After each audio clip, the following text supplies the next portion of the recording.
आजकल का इंसान इतना मतलबी हो गया है, मतलबी इंसान हो गए। अपना काम निकला, अपना मतलब निकला, बस रिश्ता खत्म, वहीं की वहीं। और जिंदगी जीना सीखे दिखावे के बगैर। आजकल दिखावा बड़ा चल रहा है। लोग दिखने में कुछ लगते हैं और अंदर से कुछ लगते हैं, लेकिन नहीं, दिखावा मत दिखाओ, क्योंकि एक न एक दिन तो समाज के सामने आपका असली चेहरा आना ही है। इसलिए दिखावा ना दिखा करके अपना साधा सरल जीवन यदि व्यतीत करोगे तो उसमें कुछ और ही आनंद है।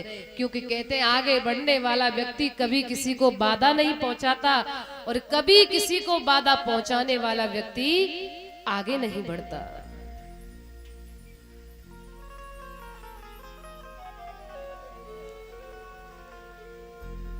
श्रोता बंधु, अगर कोई व्यक्ति समाज में आपसे जलता है, द्वेष रखता है, तो रखने दो। क्योंकि कहते हैं वो उनकी आदत होती है। एक दूसरे को देख करके जलना ये उनकी मजबूरी होती है, क्योंकि बेचारे वो खुद लाचार है, खुद तो कुछ करना नहीं जानते, अब दूसरों को ही देख देख के जलते हैं। पड़ोस में कोई अच्छा खा रहा है, अच्छा पहन रहा है, अरे भैया इसके पास में इतनी गाड़ियां हैं, इसने इतने अच्छे वस्त्र पहन रखे, इसके कोठी बंगले इत्यादि इतनी सारी इसकी प्रॉपर्टी है, लेकिन हमारे पास कुछ नहीं, हम झोपड़ी में रह रहे हैं। लेकिन ऐसा विचार नहीं करना चाहिए, क्योंकि भगवान जिसे भी देते हैं सिर्फ अपने कर्मों के अनुसार देते हैं। उसके पास में 2-4 गाड़ियां हैं, कोई था नहीं उसके पास में जमीन की प्रॉपर्टी की और घर मकान इत्यादि से निवृत्त है। मानो कि वो शायद अपने घर में 56 भोग लगा रहा है रोजाना के, तो उसे देख करके मत जलो, हो सकता है कि शायद उसके कोई कर्म हो, है ना, उसके कोई पूर्व जन्म के कर्म उदय हो रहे हो, ऐसा भी हो सकता है। और यदि हम झोपड़ी में रह रहे हैं, सूखी रोटी हमें खाने के लिए मिल रही है, सुबह से शाम तक जब हम मजदूरी कर रहे हैं और 100-200 रुपए हमें बड़ी मुश्किल से मिल रहे हैं, तो समझो ये भी हमारा कोई न कोई कर्म ही है। तो ये विचार नहीं करना चाहिए कि ये अमीर है, हम गरीब हैं, नहीं।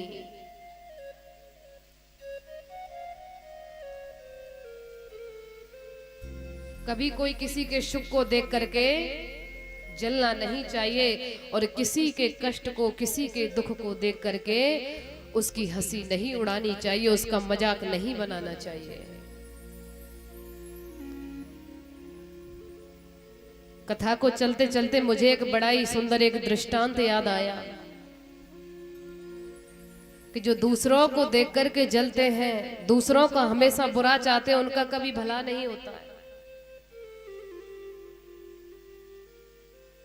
एक दिन ऐसे ही एक शिव शंकर का भक्त था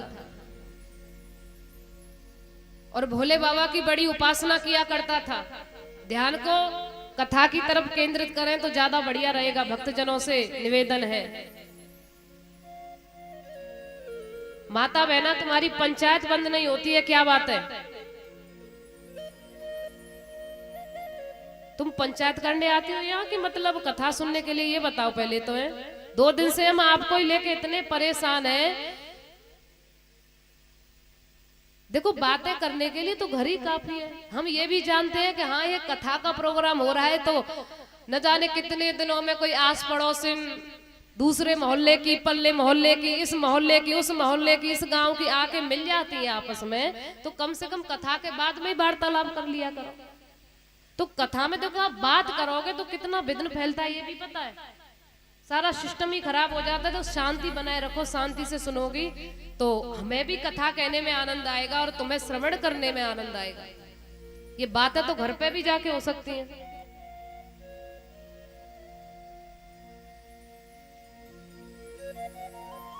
परीक्षित जी महाराज,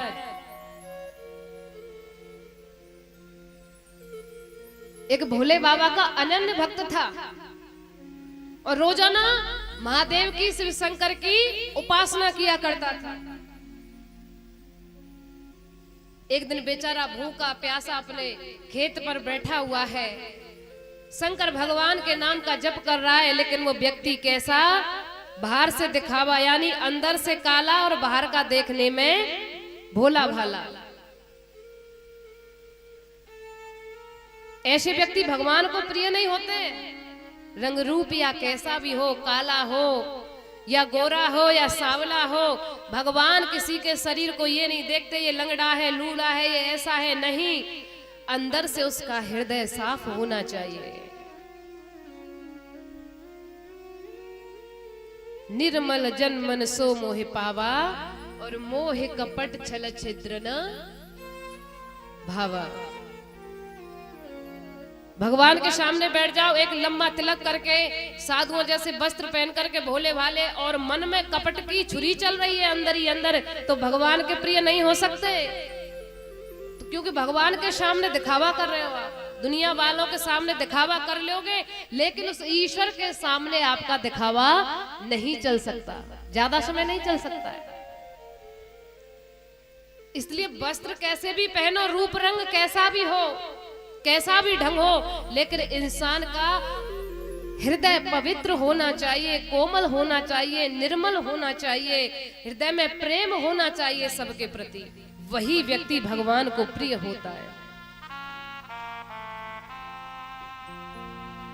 अब देखा, मन में उसके कपट के छुरी चलती थी, दूसरों को देख करके कभी खुश नहीं रहता था। महाराज, उधर शंकर भगवान और पार्वती दोनों रास्ते से गुजर रहे हैं। जरा ध्यान दे करके सुनना। पार्वती जी ने देखा, हे प्रभु, बेचारा कितना दीन दुखी गरीब सा दिख रहा है, देखना। मैं आपसे प्रार्थना करती हूँ प्रभु, इस बेचारे पर कुछ न कुछ कृपा करते जाइए।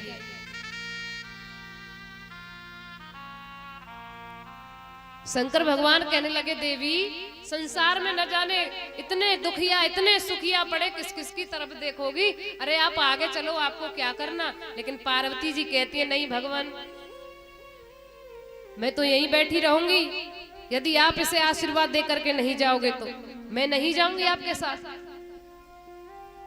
पार्वती जी ने हट पकड़ ली, शंकर भगवान को जाना ही पड़ा।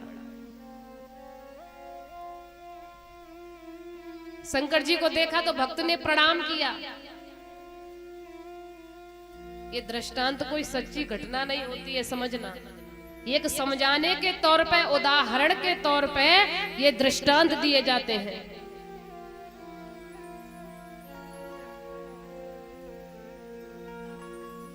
अब तो शंकर भगवान जब भक्त के पास में गए, भक्त ने प्रणाम किया, तो शंकर भगवान कहने लगे, हे भक्त, हम तुम्हारी भक्ति से अत्यधिक प्रसन्न हैं, बताइए हम आपको वरदान में क्या दें। भक्त ने कहा, प्रभु आपकी जो इच्छा हो, तुम्हारी जो मर्जी हो वो दे सकते।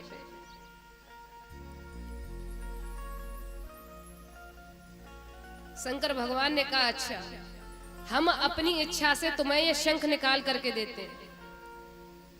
अब शंकर जी ने एक सुंदर सा शंख निकाल करके उस भक्त के हाथ में दे दिया और कह दिया, इस शंख में कितनी बड़ी खासियत है। और वो खासियत कौन सी है कि यदि आप इस शंख में आवाज लगाओगे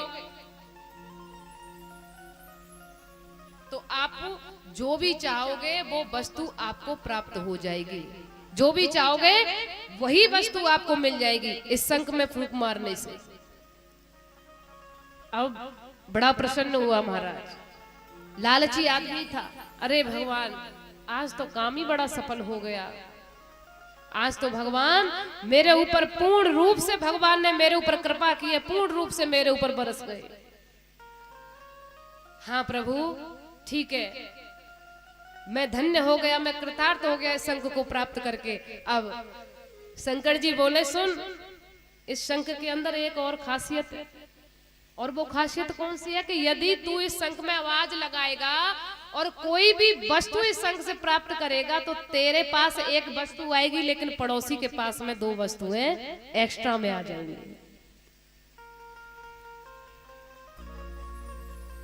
अब वो तुम्हें पता है बहुत बड़ा कपटी था, दूसरों को देख करके वैसे ही जलता था। मन में विचार करने लगा, प्रभु काम तो बना, लेकिन ऐसा क्या काम बना कि हमारा एक बने और पड़ोसी के दो काम बन जाए?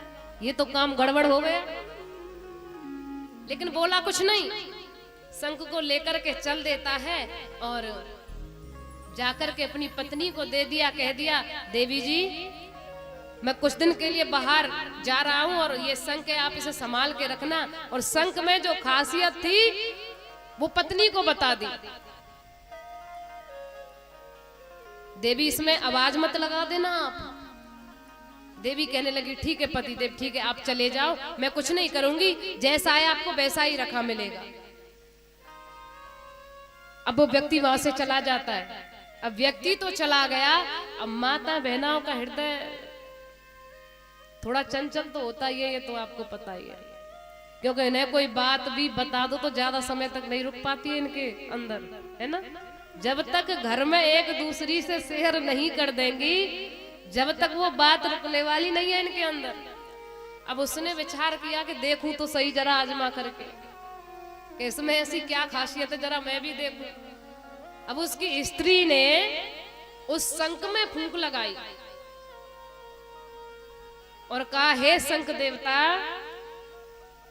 मेरे एक सुंदर से बंगला बन जाए। अब तो उसका एक सुंदर सा बंगला बना और पड़ोसी के दो दो बंगले बन करके तैयार हो जाते हैं। अब कहा, हे शंख देवता,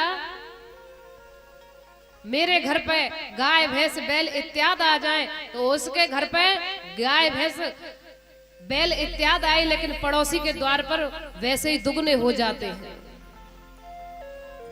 धीरे धीरे करके उसने सारा सामान जोड़ लिया घर में। नित्य प्रतिदिन कुछ न कुछ तो मांगती रहती है। पड़ोसी कहने लगे, भैया ये ऐसा कौन सा सिस्टम बना है जो भगवान हमें बिना मेहनत के ही, ऐसे कौन से विश्वकर्मा जी चल करके आ गए जो कि घर मकान अपने आप ही बन रहे, इतनी धन दौलत अपने आप ही मिल रही है ना।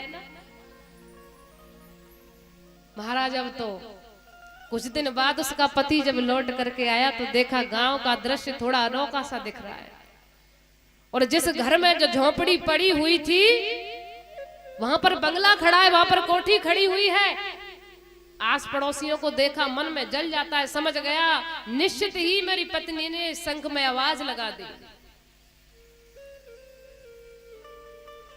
पत्नी से जाकर के पूछता है, पत्नी ने कहा, हाँ महाराज मैंने ऐसा ही किया है। तो अब तो पत्नी को झुझला करके और गुस्से में आकर के, क्रोध में आकर के दो चार शब्द बोलता है और उस शंख को छुड़ा लेता है और कहता है, हे शंख देवता, ये मेरे बंगला बना हुआ है ना, ये सारा बंगला ही गिर जाए। अब खुद का तो वो बंगला गिरा, लेकिन पड़ोसी के दोनों बंगले गिर पड़े।